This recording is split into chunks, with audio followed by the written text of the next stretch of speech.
असली सुख क्या है? बहुत ही दर्द भरी कहानी, आंखों से आंसू आ जाएंगे। एक बार जरूर सुने और कहानी के अंत तक बने रहे। दिलीप साहब अपने आप को बहुत भाग्यशाली मानते थे क्योंकि उनके दोनों पुत्र आईआईटी करने के बाद लगभग 1 करोड़ रुपए का वेतन पर अमेरिका में नौकरी कर रहे थे। दिलीप साहब जब सेवानिवृत्त हुए तो उनकी इच्छा हुई कि उनका एक पुत्र भारत लौट आए और उनके साथ ही रहे, परंतु अमेरिका जाने के बाद कोई पुत्र भारत आने को तैयार नहीं हुआ। उल्टे उन्होंने दिलीप साहब को अमेरिका आकर बसने की सलाह दी। दिलीप साहब अपनी पत्नी उर्मिला के साथ अमेरिका गए, परंतु उनका मन वहां पर बिल्कुल नहीं लगा और वापस भारत लौट आए। दुर्भाग्य से दिलीप साहब की पत्नी को लकवा हो गया और पत्नी अपने पति की सेवा पर निर्भर हो गई। प्रातः नित्यकर्म से लेकर खिलाने पिलाने, दवाई देने आदि का संपूर्ण कार्य दिलीप साहब के भरोसे पर था। पत्नी की जुबान भी लकवे के कारण चली गई थी। दिलीप साहब पूर्ण निष्ठा और स्नेह से पति धर्म का निर्वहन कर रहे थे।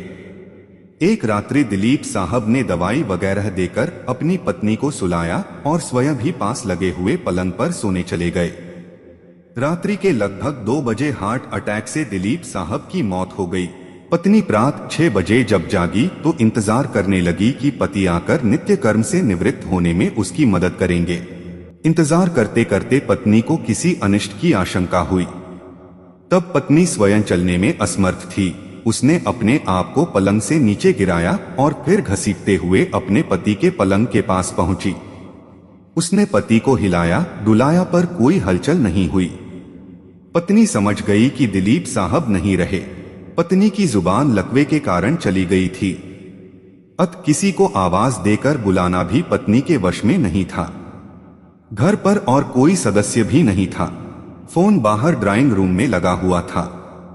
पत्नी ने पड़ोसी को सूचना देने के लिए घसीटते हुए फोन की तरफ बढ़ना शुरू किया। लगभग 4 घंटे की मशक्कत के बाद वह फोन तक पहुंची और उसने फोन के तार को खींचकर उसे नीचे गिराया। पड़ोसी नंबर जैसे तैसे लगाए। पड़ोसी भला इंसान था। फोन पर कोई बोल नहीं रहा था, पर फोन आया था। अत वह समझ गया कि मामला गंभीर है। उसने आस पड़ोस के लोगों को सूचना देकर इकट्ठा किया। दरवाजा तोड़कर सभी लोग घर में घुसे। उन्होंने देखा दिलीप साहब पलंग पर मृत पड़े थे और पत्नी उर्मिला टेलीफोन के पास मृत पड़ी थी। पहले पति और फिर पत्नी की मौत हुई। अर्थी दोनों का साथ साथ निकली। पूरा मोहल्ला कंधा दे रहा था, परंतु 2 कंधे मौजूद नहीं थे जिसकी माँ बाप को उम्मीद थी। शायद वे कंधे करोड़ों रुपए की कमाई के भार के साथ बहुत सारी इच्छाओं से भरे हुए और पैसा कमाने के लिए पहले ही दबे हुए थे। कहानी की सीख: लोग बाग लगाते हैं फल खाने के लिए और पेड़ लगाते छाया पाने के लिए। इसी तरह इंसान अपनी औलाद को पालते हैं बुढ़ापे में सुख और अंतिम समय में अपनी चिता को अग्नि देने के लिए। लेकिन बहुत ही कम भाग्यवान लोग हैं जो औलाद अपने अपने माँ बाप का फर्ज निभा पाते हैं। बहुत सुंदर कहा है किसी कवि ने, मत शिक्षा दो इन बच्चों को चांद सितारे छूने की। चांद सितारे छूने वाले छूमंतर हो जाएंगे। अगर दे सको शिक्षा तो दो तुम इन्हें चरण छू लेने की। जो मिट्टी से जुड़े रहेंगे रिश्ते वही निभाएंगे और अंत समय में आपके साथ रहेंगे। यह कहानी उन लोगों के लिए है, एक संदेश है जिनके पास बच्चे होते हुए भी वो बेऔलाद लोगों की तरह जिंदगी जीते हैं।